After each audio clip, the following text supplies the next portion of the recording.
So we're going to replace a broken foot pedal on a Sebo X7 today.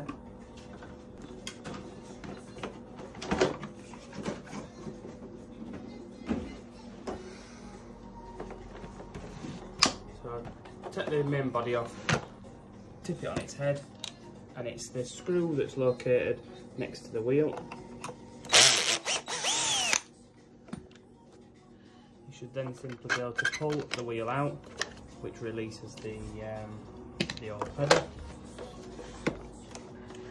And to replace the new pedal, simply put up in the upright position. Make sure the spring's located there, and then you can slide the pedal straight back in.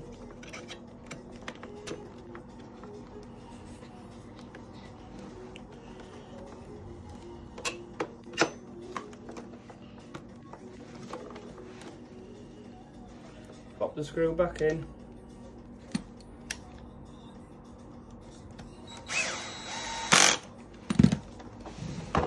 That should now be locked in the upright position and be all fixed. Put the back together.